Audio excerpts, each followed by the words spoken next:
Hey everybody, felt like doing some painting tonight. I should say this morning, I guess, since it's after 2. And I thought I'd kind of ramble while I was doing it. I started painting with watercolors a couple of years ago, when I was going through a bout of writer's block, and I found that I enjoyed it as much as, well, almost as much as writing. But it's definitely a good creative outlet. It's a good way to get through a block because it can inspire new ideas. It can be a way to kind of work on whatever it is that's stymieing whatever your other creative pursuits may be. And probably vice versa. If your creative passion is painting and you hit a wall, I think I'm just gonna use these old sort of cheap Crayola paints because they bleed better. At least they do on other paper. This is actual watercolor paper, so I don't know if that's the same with this paper, but hopefully it will be, because I think that's what I want to go for. I'm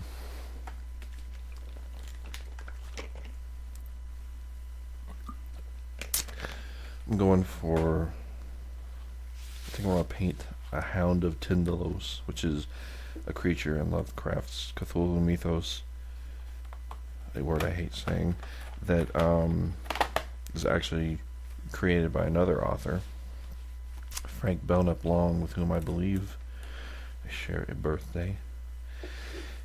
And he created the creature or entity in 1931.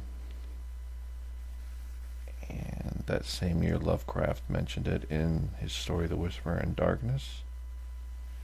It has gone on to be used, to be either referenced or actually described by a lot of other writers. And there are varying descriptions of its characteristics and its behavior, but there are also some sort of generally accepted attributes. Hound of Tindalos is an entity that's sort of outside of space-time. And one way in which one might encounter it would be time travel.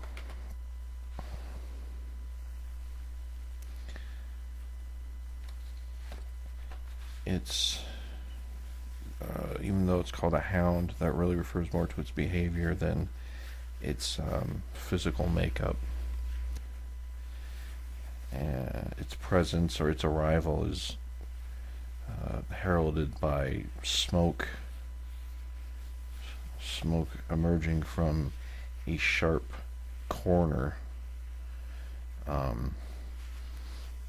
These entities inhabit sharp angles, and so they always come out of sharp corners when they do come into our world. And a reason for that may be that, again, some naive time traveler, or I guess interdimensional explorer, may have been glimpsed by one. And even if glimpsed only momentarily, if you are seen by one of the hounds, it will begin pursuing you and will stop at nothing in order to get to you, in order to get at something in humans that it's after. So again, I'm not terribly familiar with specific descriptions that different authors have given. I just know that it's not really a hound. And of course, it's open to interpretation. The entire Cthulhu mythos is something that has been kind of gifted to weird authors and horror authors by Lovecraft and by, I guess, Arkham House. Lovecraft,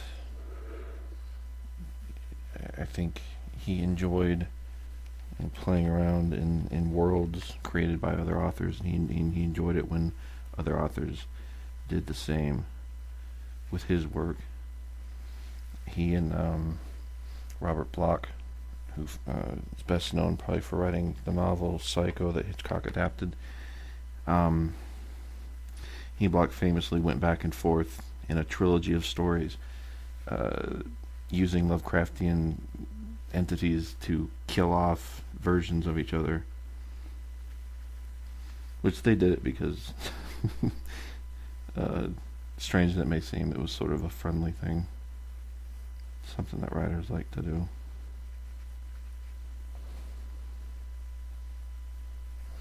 So right now it looks like I'm painting sort of a segmented thing, a segmented body. I don't want to make it look like a canine, but I don't want to make it look like a big worm either. So let's start getting away from this.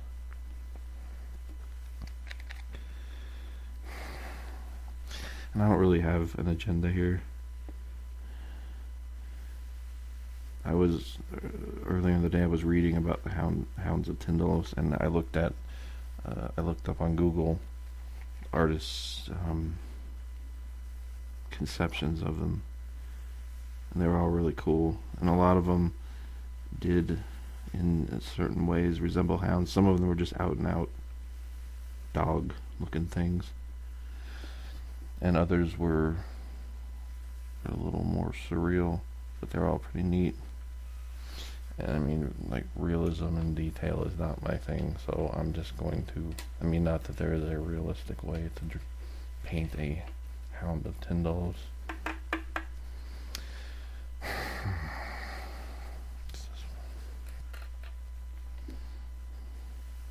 Anyway, I'm just gonna shut up and paint for a little bit, see if I can figure something out.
I'm starting to think that this segmented thing it's not a body, it's a neck. It's a long neck, but it's a neck. After I'm finished with this, I'm probably going to scan it and do some more stuff digitally with it. I found that I enjoyed that a lot too. And that helps with the writer's block, and it's just fun. I got GIMP, sort of it's an open source kind of, it's kind of a version of Photoshop. It's a lot like Photoshop.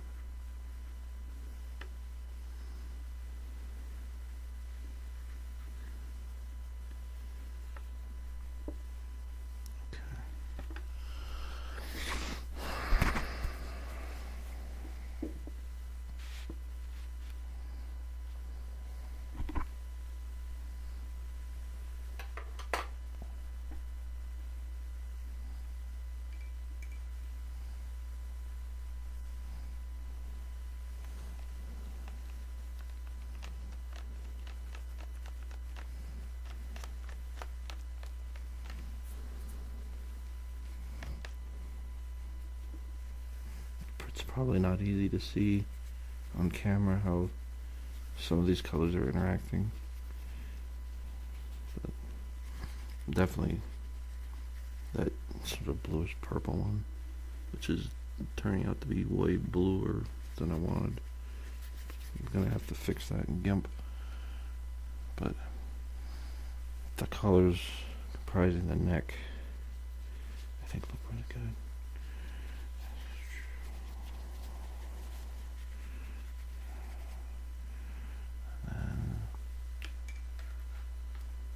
Dry brush.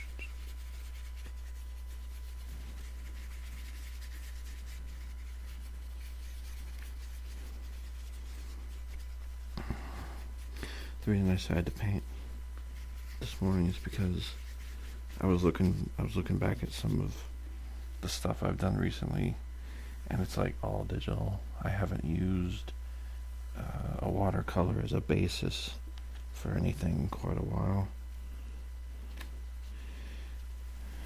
And even though I think that the digital art is like, it's just as fun and just as, legit, I think for me there's something more rewarding and interesting that comes out of using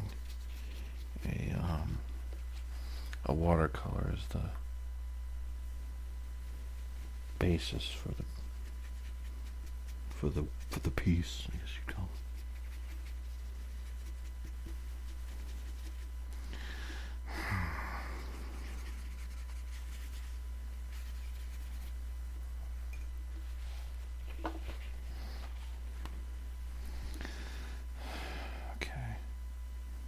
Dude needs some limbs or something. So let's go.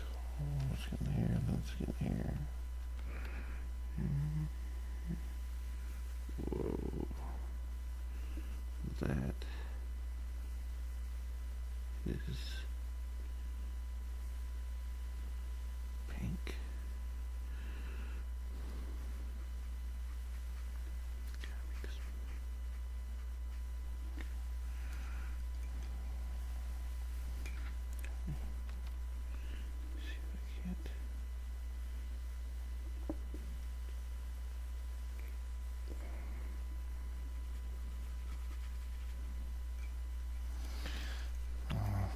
Forgot to get a rag to dry these brushes after I clean them.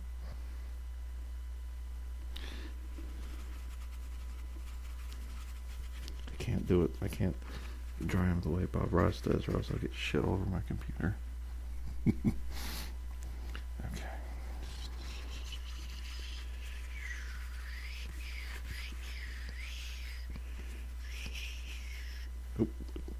No, I'll leave that.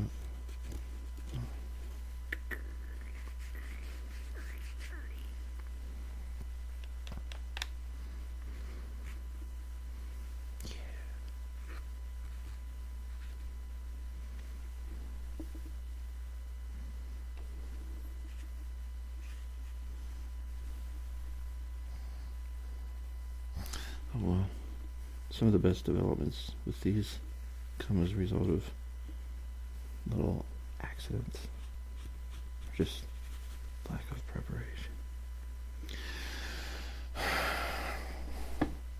It's kind of starting to look like a dragon to me. I'm sure to you it looks like something you saw on the sidewalk. Let me...